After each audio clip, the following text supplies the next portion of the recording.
வணக்கம், நான் ஒரு சதீஷ் பாஸ்கர் ஃப்ரம் பாரதிய ஜனதா பார்ட்டி. நீங்கள் தஞ்சாவூரில் மிக கொடூரமான தவறு என்னன்னு பார்த்தீங்கன்னா, நம்ம தஞ்சாவூரில் சரபோஜி காலேஜ் அந்த ஹாஸ்டல் ஸ்டூடெண்ட்ஸ் தான் நடந்திருக்கு. கிட்டத்தட்ட 100க்கும் மேற்பட்ட மாணவர்கள் நேற்றுக்கு வந்து பேசினாங்க.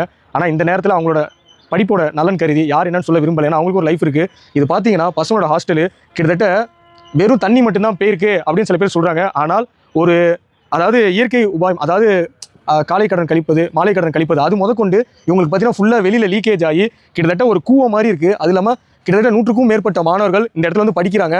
சில பேருக்கு வந்து அடிக்கடி ஜுரம் வருது. அது இல்லாமல் சாப்பாட்லையும் புழு இருக்குது. இதெல்லாம் எங்கே போய் சொல்கிறேன்னு தெரியல அப்படிங்கிறாங்க. நான் என்ன சொல்கிறேன், தஞ்சாவூரில் ஆளுங்கட்சி டிவிக்கே தான். அப்படி இருக்கிறப்ப இந்த மாதிரி ஒரு காலேஜுக்கு என்ன பிரச்சனை ஏதுன்னு பார்க்கணும். அதே மீறி பார்க்கலனா ஒரு பாரதிய ஜனதா கட்சி சார்பாக ஒரு தமிழ்நாட்டு ஒரு பிரஜையா, ஒரு இந்திய நாட்டு பிரஜையா நான் என்ன பண்ண முடியும் அதை தான் நான் பண்ணுறேன். கிட்டத்தட்ட அவங்களோட ஒரு 2 பாத்ரூம் ஷிட்டு முதற்கொண்டு, யூரின் முதற்கொண்டு, அவங்க குளிக்கிற முதற்கொண்டு எல்லாம் பார்த்தீங்கன்னா ஒரு கூவ மாதிரி இப்படி பாருங்கள் ஃபுல்லாக அது ஓப்பனில் இருக்குது. இந்த மாணவர்களோட ஹெல்த் இஷ்யூ பார்த்தீங்கன்னா ரொம்ப கஷ்டப்படுறாங்க. அவங்க என்ன கேட்குறாங்கன்னா, இந்த கவர்மெண்ட் காலேஜில் நாங்கள் வந்து படிக்கிறோம், எங்களுக்கு வந்து கரெக்டாக சாப்பாடு அமைகிறதில்ல. ரெண்டாவது ஒரு மனுஷன் நிம்மதியானது என்னென்னு பார்த்தீங்கன்னா சாப்பாடும், குளிக்கிறது, ரெஸ்ட் ரூம் போகிறது, இதுதான் சுத்தபத்தமாக இருக்கணும். ஏன்னா இவங்க வருங்கால இளைஞர்கள். அப்படி இருக்கிறப்ப ஒரு ஷிட்டு முதற்கொண்டாங்க, அதை நான் காட்ட விரும்பலை. ஒரு ஷிட்டு முதற்கொண்டு இதுலேருந்து ஃபுல்லாக போகுது.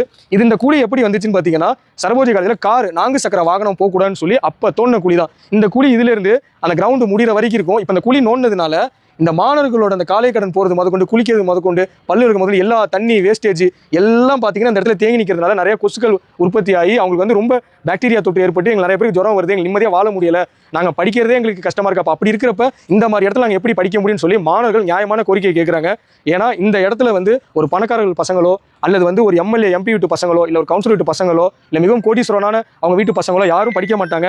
இது சாதாரண மக்கள் தானே அப்படின்னு சொல்லி இந்த தமிழ்நாட்டு ஆளுங்கட்சி அலட்சியமாக இருக்குது. ஏன்னா ஆட்சிக்கு வந்து 1 மாதம் ஆச்சு. அப்படிங்கிறப்ப 1 மாதமாக இந்த பிரச்சனை ஓடிட்டு இருக்கு. ஆனால் எந்த ஒரு ஆக்ஷனும் இந்த கவர்மெண்ட் எடுக்கலை. கூடிய விரைவில் இந்த ஆளுங்கட்சி இந்த சரபோஜி கல்லூரி மாணவர்களுக்கு அவங்க உண்மையிலே நல்லா இருக்கணும்னு நினச்சிங்கன்னா இந்த இயற்கை உபாதையம் போகிற அந்த ஒரு பெரிய விஷயத்தை அவங்க நல்ல முறையில் பண்ணி கொடுங்க. ஏன்னா காலேஜ் பின்னாடி ஒரு கூவ மாதிரி இருக்குது. அது இல்லாமல் அந்த காலேஜுக்குள்ளே பார்த்தீங்கன்னா பன்றிகள் நிறையா இருக்குது. அது இல்லாமல் பார்த்தீங்கன்னா அவங்க சாப்பாடு சரியில்லைங்கிறாங்க.